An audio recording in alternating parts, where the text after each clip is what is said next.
Hello friends, हम लोग आज इस वीडियो में देखेंगे कि अगर आप रेलवे कर्मचारी हैं या आपकी रेलवे में जॉब लगने वाली है तो आपको एक साल के अंदर कुल मिलाकर कितने छुट्टी जो है वह रेलवे आपको देने वाली है और यह छुट्टी किस किस प्रकार के होते हैं। तो चलिए, ऐसी जानकारी के लिए आप कृपया इस चैनल को सब्सक्राइब कर लें जो रेगुलर और ऑथेंटिक जानकारी जो है आपको प्रोवाइड कराते रहें।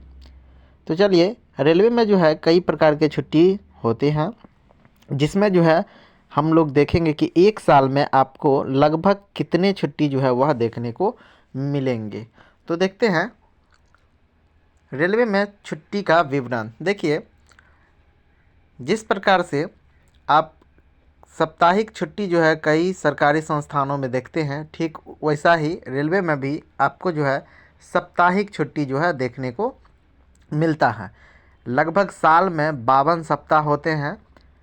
आपको जो है रेलवे में ये फिक्स नहीं करके देगा कि आपको जो है यह फिक्स जो है नहीं रहेगा कि जो है संडे को ही जो आपका वीकली ऑफ रहेगा। ठीक है, वो जहाँ पर आप ज्वाइन कीजिएगा जिस सेक्शन के अंदर, तो वहाँ पर आपको जो है वीकली ऑफ जो है एक दिन का बना के दे देगा। वह चाहे संडे हो, चाहे मंडे हो, चाहे सप्ताह का कोई भी दिन होगा जिसमें आपको जो है सप्ताह में एक दिन के लिए छुट्टी दिया जाएगा। तो इस प्रकार से आपको जो है एक साल में लगभग 52 सप्ताह होते हैं, तो 52 छुट्टी ऐसे मिलेंगे। उसके बाद देखिए, आपको जो है सीएल के तौर पर एक साल में टोटल 10 छुट्टियां जो है वह मिलेंगी, सीएल कैजुअल लीव।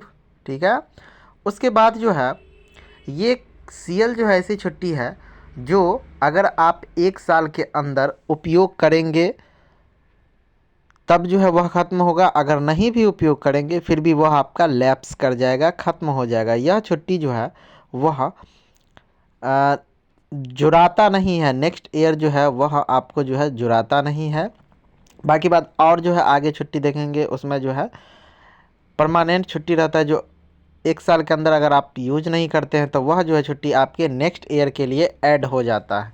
तो देखिए, सीएल जो ऐसा छुट्टी है जो साल में आपको 10 दिन का मिलता है, वह आप एक बार में 10 दिन करके ले लें, या दो दो दिन का 5 बार आप एक साल के अंदर ले सकते हैं, या मतलब 5 दिन का 2 बार आप ले सकते हैं। ऐसे करके आप एक साल के अंदर यह 10 छुट्टी ले सकते हैं। ठीक, उसके बाद आप देखेंगे अर्जित अवकाश यानी LAP, लिव ऑन एवरेज पे, जो कि आपको 30 मिलता है एक साल के अंदर, जो जनवरी से लेकर के जून के बीच 15 जो है आपको दिया जाता है यूज करने के लिए। फिर जो है वह जुलाई से लेकर के आपको जो है दिसंबर के बीच जो है वह 15 छुट्टी यूज करने के लिए दिया जाता है। मतलब ये जो 30 छुट्टी है LAP, लिव ऑन एवरेज पे, ये आपको साल में 2 भागों में 15 और 15 के रूप में दिया जाता है। ठीक, और ये ऐसी छुट्टी है जिसका अगर आप उपयोग नहीं करते हैं तो यह आपके खाते में ऐड करता हुआ जाएगा रेलवे। और ये जो है अधिकतम आप जो है, जैसे कि अभी 2023 है, इसमें आपको जो है 30 छुट्टी दिया गया, जिसमें से आपने 20 छुट्टी का जो है यूज किया, आपके 10 जो है वह रिमाइंडर बच गए, शेष बच गए।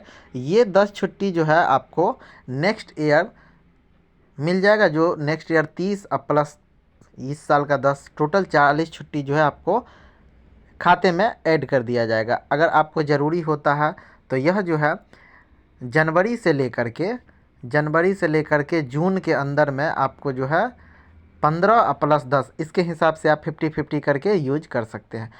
उसके बाद इसका जो है अगर आप यूज नहीं करते हैं तो आगे इसका क्या बेनिफिट है वो भी हम बताएंगे। तो चलिए आगे देखते हैं। एक है अर्ध अर्जित अवकाश यानी लिव हाफ ऑन एवरेज पे, यानी इसके तहत आपको 20 छुट्टियां देखने को मिलेंगे, जो कि उसी प्रकार से आपको मिलेगा जनवरी से लेकर के जून 31 जून तक जो है आपको मिलेंगे 10 छुट्टी, और उसके बाद फिर जो है जुलाई से लेकर के दिसंबर के बीच जो है आपको मिलेंगे 10 छुट्टी। ये जो है हाफ दिन, मतलब अगर आपका जो है ड्यूटी कर रहे हैं और आधे दिन के बाद आपका एकाएक तबीयत ख़राब हो गया, शारीरिक कोई परेशानी हुआ, तो आप उस समय जो है आधा दिन का छुट्टी लेकर के जा सकते हैं। इस प्रकार से आप देखिए तो टोटल हाफ करके या 20 छुट्टी मिलता है, लेकिन अगर इसको फुल में कन्वर्ट करेंगे तो 10 छुट्टी आपको जो है वैसे भी मिलेंगे, जो कि आपको एक साल में 2 पार्ट करके 5-5 दिन का जो है फुल करके आप ले सकते हैं, जनवरी से जून और फिर जुलाई से दिसंबर के बीच। तो चलिए आगे देखते हैं। इसके अलावा भी अन्य अवकाश मिलते हैं, जैसे NH नेशनल हॉलीडे, राष्ट्रीय स्तर पर जो भी पर्व त्यौहार आते हैं तो उसके लिए एक छुट्टी जो है निर्धारित किया जाता है। उसमें अगर आप उस दिन छुट्टी लेते हैं तो आपको मिलेगा, लेकिन अगर स्टाफ की कमी रहती है, सब चूँकि एक बार में सब लोगों को छुट्टी दिया जाएगा तो रेलवे फिर चलेगी कैसे। इसलिए आप क्या किया जाता है, आपको उस दिन छुट्टी ना दे करके आपको जो है लगाया जाता है वर्क पर, और उसके लिए आपको अलग से 384 रुपये जो है वह दिए जाते हैं। ठीक, लेकिन यह भी एक छुट्टी है, नेशनल हॉलीडे है, राष्ट्रीय अवकाश। उसके बाद देखेंगे पितृत्व अवकाश, 15 दिन प्रथम 2 संतान के लिए। अगर आप पिता बनने वाले हैं तो प्रथम 2 बच्चे के लिए आपको 15-15 दिन का जो है वह छुट्टी मिलता है। ठीक है। उसके बाद है मातृत्व अवकाश, यदि आप फीमेल वर्कर हैं रेलवे के अंदर तो आप जो है माँ बनने पर आपको जो है लगभग उनके पालन पोषण के लिए 6 महीने का एक मुश्त जो है, और फिर 6 महीने का पूरे लाइफ भर में आपको 180 दिन का 2 बार आपको छुट्टी देखने को मिलेगा। तो चलिए अब देखते हैं LAP यानी लिव ऑन एवरेज पे, ये क्या होता है छुट्टी। एक साल में आपको 30 दिया गया, 15-15 2 बार बांट करके, और इस समय आप अगर यूज नहीं करते हैं तो जैसे कि 2023 में हमने बताया कि 30 आपको जो है दिया गया और आपने जो है 20 यूज किया, तो 10 जो है अगले ईयर के लिए 2024 के लिए आपको ऐड कर दिया जाएगा। और इस प्रकार आप ऐड कर करके लगभग 300 हाईएस्ट छुट्टी तक जो है आप ऐड कर सकते हैं। बाकी बाद आपको जो है छुट्टी लेना ही पड़ेगा। ठीक, और ये जब 300 ऐड जो है आप करके रखते हैं तो ये आप अंत में रिटायरमेंट के समय में जो है उस समय आपका जो पे ग्रेड होगा, दैनिक भत्ता जितना बनता होगा उसको जो है 300 छुट्टी के हिसाब से आप जो है रुपए में कन्वर्ट करा के आपको जो है एक मोटी रकम लगभग 3 लाख 5 लाख के करीब जो आपको पेमेंट देखने को मिल जाएगा। ये 300 दिन का छुट्टी आप रेलवे के यहाँ पे बेच भी सकते हैं। तो चलिए इसी प्रकार के ऑथेंटिक जानकारी के लिए बने रहें मेरे इस चैनल से और सब्सक्राइब कर लें रेलवे इनक्लेव को, इसी प्रकार के ऑथेंटिक जानकारी के लिए।